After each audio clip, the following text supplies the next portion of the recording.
শুভ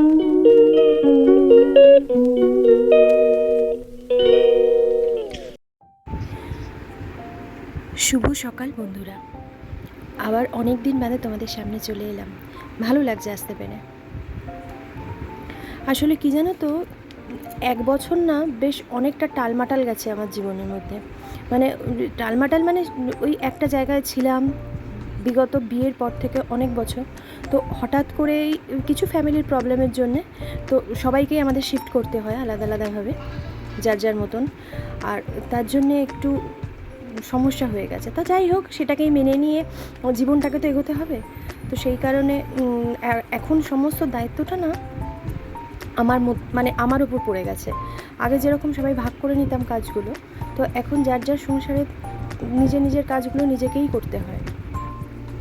তো সেই কারণে আমি 1 বছর সময় মানে আমার 1 বছর সময় লেগে গেল তোমাদের সামনে আসতে। তা আমি তো আগে বলেইছি ভিডিওতে যে সেটার জন্য আমাকে ক্ষমা করে দিও তোমরা, আর পাশে থেকো দয়া করে প্লিজ। আমার এটা রিকোয়েস্ট তোমাদের কাছে, আর আশা করি নিশ্চয়ই তোমরা আমার পাশে থাকবেও। তো ওই সকালের কাজকর্মগুলো সেরে ওই রান্নাঘরে চলে এসেছি, বাসি সমস্ত কাজগুলো করে নিয়ে রান্নাঘরে চলে এসেছি। একটু সামান্যই এখন রান্না করি, কেননা গরমে কিছু সেরকমভাবে কারোর খেতেও ইচ্ছা করছে না। আর একা হাতে সব করলে কি ওই অত রকমভাবে রান্না করাও যায় না, তাই জন্য ওই ডাল, একটু ভাজা, নয় ডিমের তরকারি, নয় মাছ, এরকমভাবেই রান্নাগুলোকে সেরে ফেলি। তারপরে বিকেলের দিকে আমার আবার মেয়ের টিউশন থাকে, সেখানে নিয়ে যাওয়ার ব্যাপার থাকে। তারপরে একটা টাইম আমি সন্ধ্যেবেলাটা এসে আমাদের দোকানে একটু বসতে হয়, আমি বসি। তো ওখানে কিছুটা টাইম আমার যায়, আর রাত্রিবেলা ফিরতে ফিরতেও অনেক রাত হয়ে যায়। তো দৈনন্দিন জীবনের অনেকটাই পরিবর্তন হয়েছে, বেশ অনেকটা মানে বেশ কিছুটাই পরিবর্তন হয়েছে। তো ফলে সকালের দিকটা হয়তো আমি তোমাদের সঙ্গে থাকতে পারবো, কাজগুলো দেখাতে পারবো। আবার মানে দুপুরের পর থেকে আমাকে বেরিয়ে আসতে হয়। বিকেলের দিকটা আমি দোকানে থাকি, মেয়েকে টিউশনে দিয়ে আমি দোকানে এসে বসি। তারপরে বাড়ি ফিরতে ফিরতে ধরো অনেকটা রাত হয়ে যায়।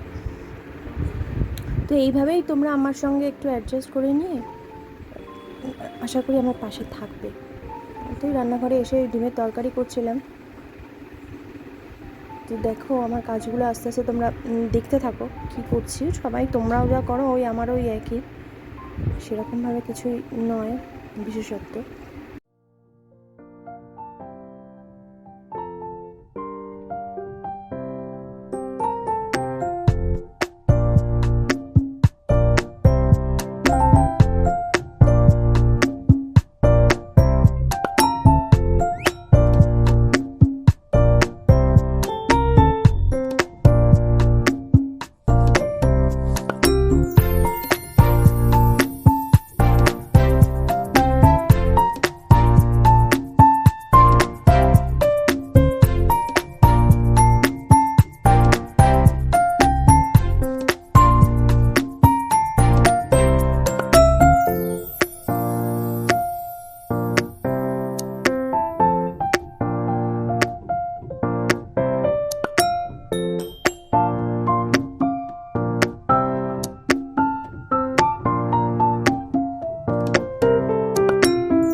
সকালের কাজগুলোর পর না আর আমি সময় পাইনি, কেননা বেরিয়ে গেছিলাম। তারপরে বাড়িতে এসে ওই রাত্রে ডিনারটা সার্ভ করার টাইমে আবার এসছি। রাত্রে আমরা রুটিই খাই মোটামুটি, তো রুটি করার সময়টা রেয়ারলি পাই না, ধরতে গেলে কিনেই আনতে হয়। তো ওই রুটিগুলো সার্ভ করে ওদেরকে দিয়ে দেবো সবাইকে, দিয়ে আমিও নিয়ে নেব। ডিমের তরকারি তো কড়াই ছিল, সকালে করে রেখে দিয়েছিলাম। ঠিক আছে, চলো রাত্রিটা এভাবেই শেষ করা যাক।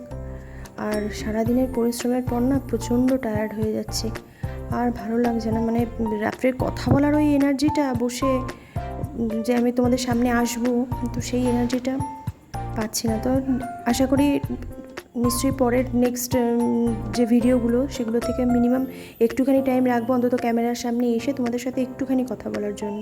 তো আজকে এভাবে পিছনে থেকে ভয়েস ওভারটা দিয়ে তোমাদের কাজটা শেয়ার করলাম।